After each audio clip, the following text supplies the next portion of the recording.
Estou sobre esse texto, é um texto bem claro aos nossos olhos. E quando o pastor falou que assim, você tem algum compromisso domingo?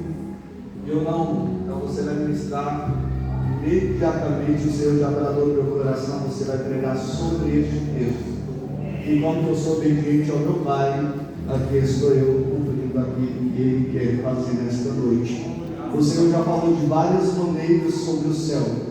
E só quem não entende, que está um pouco disperso, que não conhece talvez a voz do teu Pai, ainda não ouviu a presença, não ouviu a voz dele, não sentiu a presença dele ainda. Mas se você der lugar, igual aquele adolescente falou, se você veio para adorar a Deus, não porque ele estava cantando, envolvendo os irmãos a cantar junto com ele, a adorar, mas se você veio para adorar a Deus na beleza da sua santidade, eu tenho certeza que aquele que tem algum tempo que não fala em línguas, hoje vai ser renovado nesta noite. Aquele que não sentiu a presença do Pai ainda vai sentir até o término deste culto. Glória a Deus.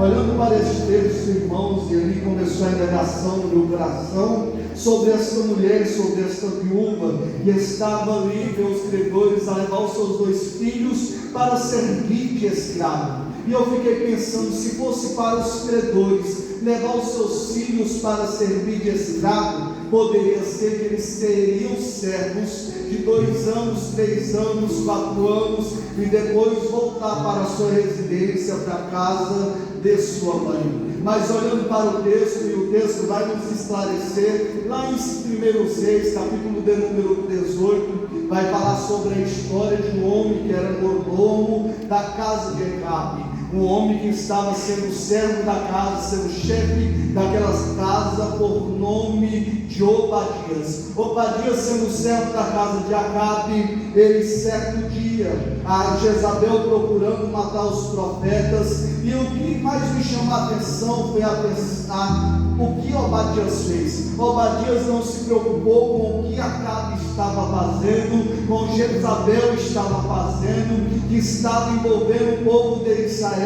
a adorar a outros deuses, se prostrar a Baal, a Bealim, se prostrar diante de outros deuses dos seus altares. Elias, ele não está preocupado, aliás, Obadias não está preocupado com o que Jezabel e Acabe está fazendo com o povo de Israel, não. Obadias tinha consciência desde a sua mocidade que ele temia o único Deus dos céus e da terra. Ele não temia o homem, ele não temia a mulher, mas ele temia aquele que tem o poder de lançar, mandar para o céu, mas também tem o poder de mandar para o inferno. Ele não está temendo o que Jezabel poderia fazer com a sua vida, ou dispensar ele da casa de Acabe. Não, ele não está preocupado com isso. E o meu coração se alegra, e eu fico debaixo da autoridade de Deus, temendo o único que é digno de toda aceitação e glória.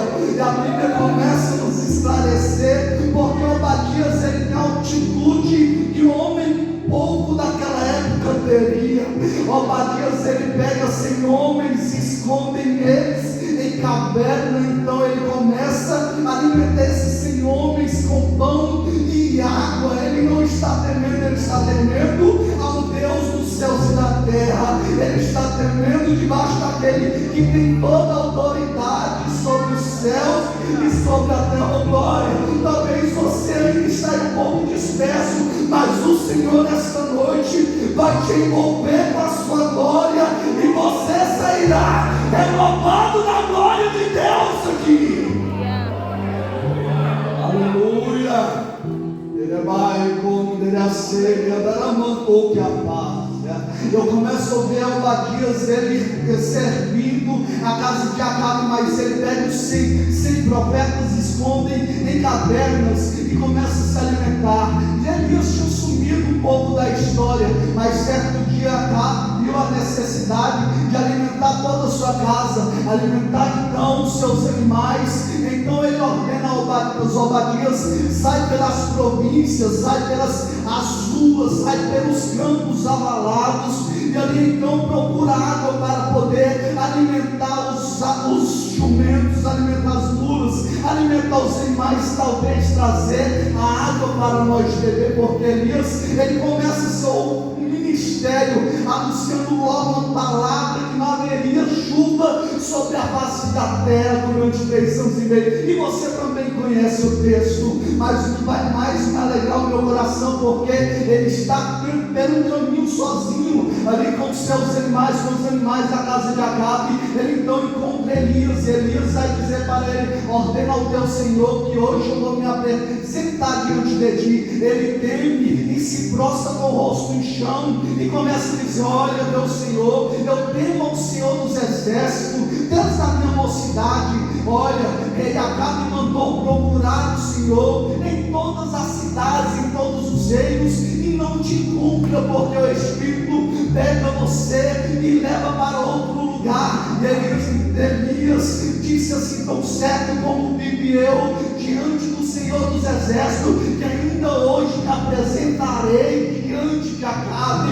Aleluia. Sabe o que mais me chama a atenção? Porque Obadias volta, dá notícia para Acabe, Acabe contra com Elias, e nós olhamos o contexto, e não é aqui que eu quero pregar ainda. Eu vejo certos dias indo mais para frente, porque o tempo não nos espera. Eu vejo Eliseu arando o campo, e quando Eliseu está arando o campo com as suas juntas de boi, com os seus arados, os seus boi, ali Elias passa por ele, lança o seu manto sobre ele, e Eliseu então chega até Elias e disse assim: deixa eu despedir do meu pai, da minha mãe, deixa eu ir em casa, despedir de todos eles. Elias então disse para ele: você já sabe da missão, você já sabe do que você tem que fazer. Voltar. Então Eliseu volta, mata então os bois e faça aquele roçado, alimenta todo aquele povo. E sabe o que acontece? Sabe o que acontece? Eu vejo então Eliseu acompanhando Elias, e eu começo a observar o texto sagrado. Ele poderia estar passando pela escola de profeta, anunciando quem seria o seu sucessor, que seria então Eliseu.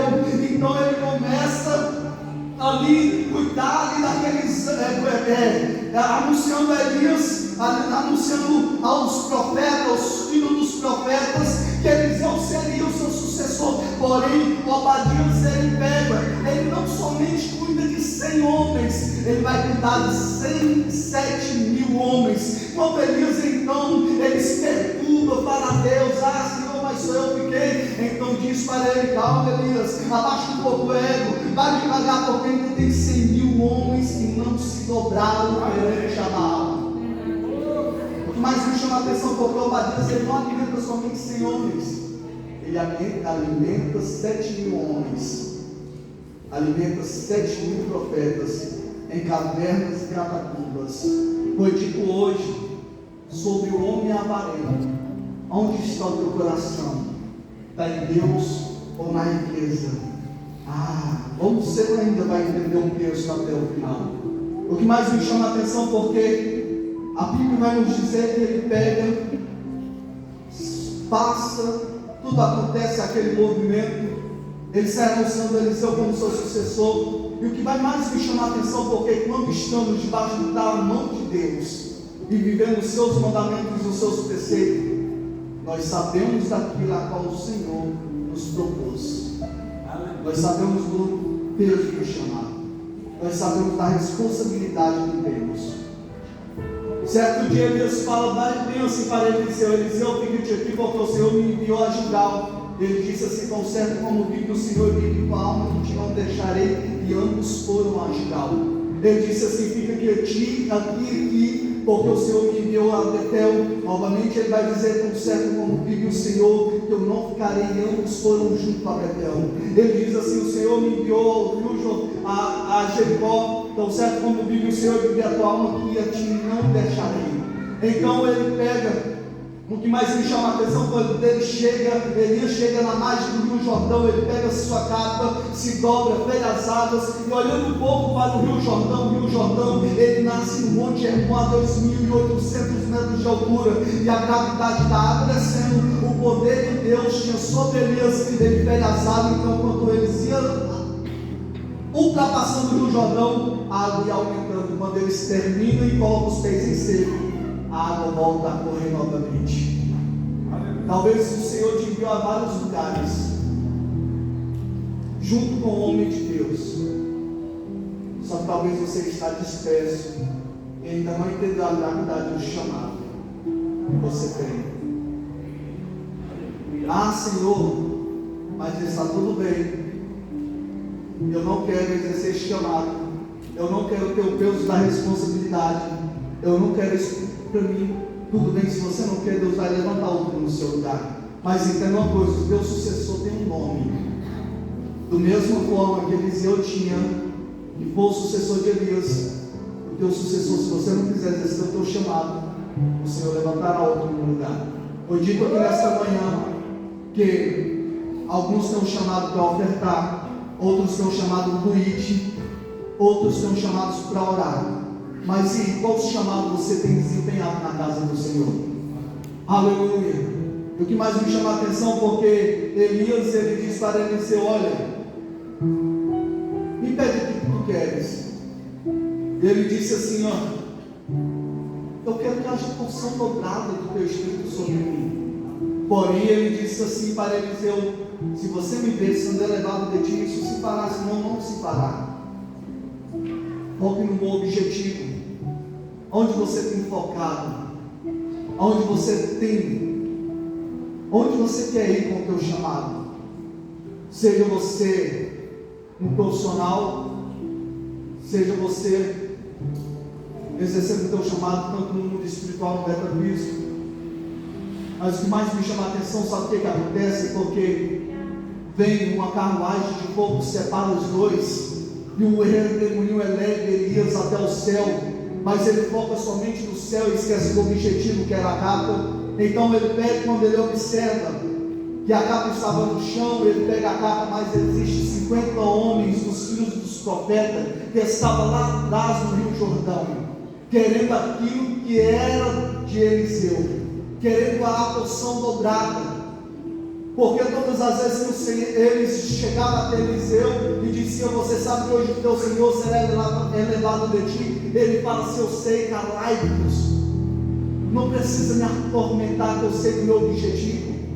Existem pessoas que irão te auxiliar na chamada, que irão te instruir para você não desistir, e irão ter pessoas que irão te estender as mãos, e outras que irão te estender a mão para te empurrar, para você não chegar no seu objetivo. Mas o foco é você não desistir. E o que mais me chama a atenção, porque os 50 homens dos filhos dos profetas estavam a outra margem, porém ele não desistiu, ele pegou a capa, e ele disse: então cadê o Deus de Elias? Quando ele novamente pega a capa e toca no Rio Jordão, as águas se dividem, os 50 homens se prostram, e diz: o Espírito de Elias pousa sobre Eliseu. O que mais vai me chamar a atenção, sabe o que acontece? Aqui neste texto, no capítulo 4, segundo 6, tem número 2, é porque a mulher lembra Eliseu: olha, o meu marido, teus servos, servia ao teu Deus, servia ao Deus Altíssimo, e tu sabes que meus credores a levar os meus 2 filhos, ou seja, Obadias, o marido da mulher, morreu, morte natural. Mas e a dívida? Porque ele teve a responsabilidade não somente de alimentar 100 homens, 7.000 homens, ele deixou a dívida para trás. Mas porém, quando a mulher sabe o Deus, e serve o mesmo Deus que o marido serve, ela sabe quem procurar. Não, você não entendeu. Quando a mulher e o marido servem o mesmo Deus, ela sabe a quem procurar. Aleluia. Certo dia eu estava ministrando na igreja, quando eu toquei o meu joelho no altar, eu vi um grande demônio saindo do meio da igreja, do lado de um irmão, e ali eu peguei, ao término do culto, eu falei: Deus, irmão, faça favor. Quando eu estendi as mãos sobre ela caiu o demônio endemoniada, Deus me revelou a vida dela. Eu disse assim: lá na tua casa, tudo que está bagunçado é hora de colocar no lugar, porque Deus precisa da casa limpa, organizada, ornamentada para a presença dele, porque Deus não habita em um templo imundo. Não adianta você fazer tudo errado e querer as bênçãos de Deus sobre a sua vida. Não adianta você tentar colocar um Deus contra a parede, se a sua vida está toda bagunçada, e mesmo se não tivesse, todavia seja feita a vontade de Deus e não a sua. Sabe o que mais me chama a atenção? Porque eu falei para ela, passou-se 6 meses, ela morreu. Ela deu câncer em fase terminal na vida dela. Aí eu perguntei para o pastor dela: cadê aquela irmã? Ele falou para mim: ela partiu em Cristo com a casa organizada.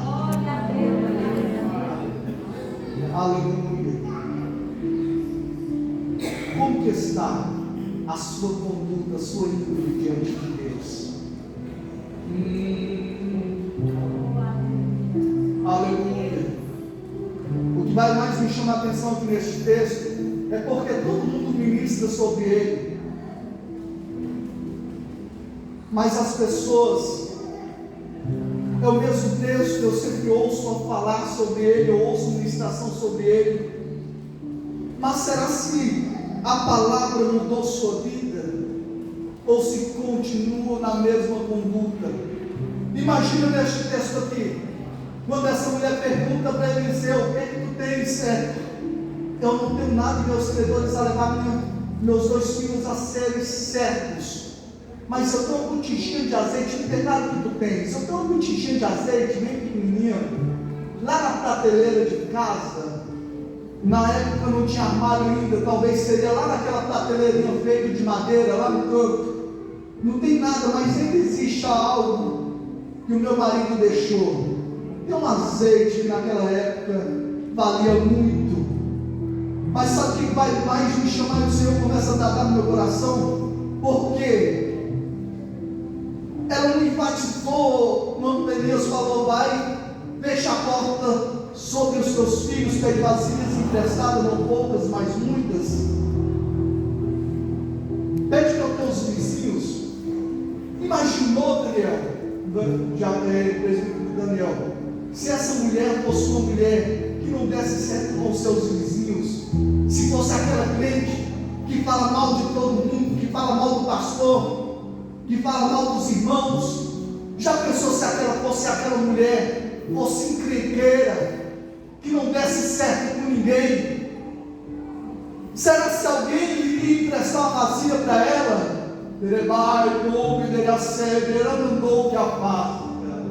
Será que se alguém ia compadecer da necessidade daquela mulher? Porque as pessoas poderiam muito bem sustentar aquela mulher, pagar a dívida daquela mulher. Talvez ela não quis enfardar as pessoas contando os seus problemas, e muitas das vezes nós erramos, porque nós somos seres humanos, contamos os nossos problemas para quem não vai dar ouvido e não vai resolver, e muitas das vezes vai falar mal da sua vida. Olha, aquele irmão está com dívida assim. Você sabia que aquele irmão, ele está passando por isso, porque a mão de Deus está tratando com ele. Não entendemos o texto de Jó, ele era íntegro diante de Deus, ele não estava em pecado. O que vai mais me chamar a atenção, porque essa mulher não vai enfardar as pessoas dizendo: eu estou com dívida, os meus credores a levar os meus filhos. Não, ela procura alguém que pode resolver, um homem de Deus, que temia a Deus, que estava debaixo da autoridade de Deus. Talvez você está aí parado ainda, e o seu chamado está estacionado ainda, dizendo: eu sou crente e eu vou continuar assim, mas porém eu tenho 40 anos de cristão, e eu vou ser salvo por conta da idade que eu tenho de cristão. Não é a idade que vai te salvar. Entenda isso nessa noite, é a sua integridade a Deus, a sua obediência a Deus, e você guardando os estatutos na tábua do coração. Eu vou ser salvo, mas eu vou ser uma pessoa que irá maltratar as outras pessoas. De vez eu trazer para perto, eu vou expulsar para longe. Você não está servindo o mesmo Deus que eu. Eu estou falando isso porque o Senhor está me dizendo aqui nesta noite. Aleluia. Aqui é uma casa de oração. Aqui é onde pessoas têm que ser tratadas e curadas. Irmão, que me a cega, daramando que a pássia. Traga para perto e não expulsa. Se ajunte e não espalhe. Aleluia. Mas o que vai mais me chamar a atenção, porque somente não vai pegar homens e mulheres, adultos, não vai pegar jovens, vai pegar todas as classes sociais. Não é porque tem pós-graduação, não é porque é formado em doutoria, em teologia, em doutor, em mestre, em doutorado, não, pode ser mestre, pode ser doutor, pode ser formado em qualquer pós-graduação, na católica, em qualquer universidade, não. Ou você pode ter o melhor trabalho do mundo, mas se o céu não te conhecer, não adianta. Não adianta. Não adianta ganhar muito tempo, pessoal, não adianta. O que vai mais me chamar a atenção, porque ela começa a bater na porta dos teus vizinhos. Me empresta vasilhas. Eu preciso de vasilhas. As minhas vasilhas são poucas, eu preciso de vasilhas. Talvez o vizinho pode ter perguntado para ela: para que você quer vasilhas? Ela não só me empresta as vasilhas, no decorrer de um tempo eu devolverei a vocês. Me empresta vasilhas. Ela debaixo da mão de Deus, ela entra para o teu quarto e ali ela não vai cristalizar as coisas, não vai peitar. Ela não quis ultrapassar a palavra de um profeta chegando dentro do teu quarto. Meu Deus, agora estou aqui com essa botija de azeite, multiplica, Senhor, esse azeite na botija. Não, ela obedeceu a voz do homem de Deus. Ela pegou então a botija de azeite e ali ela soube as vasilhas que estava vazia, ela foi colocando e foi multiplicando azeite. Esse que simboliza o Espírito Santo. Vasilhas qual simboliza? Nós, eu e você, porque quanto mais ela pega a botija de azeite, vai colocando sobre os vasos, as vasilhas, o azeite então vai multiplicando. Chega então, ela fala: meu filho, traga mais uma vasilha. Então, filho, traga mais outra vasilha. O azeite novamente é multiplicado. Entenda algo nesta noite: o conhecimento que Deus te deu não é somente para você compartilha com aquelas pessoas que estão lá fora, aquelas pessoas que distanciadas da casa, vai atrás, porque elas serão cheias do poder de Deus a partir de então do Espírito que habita em você. Aleluia. Ah, não, mas estou muito bom. Ainda existem algumas cadeiras não ocupadas dentro do templo, tá bom?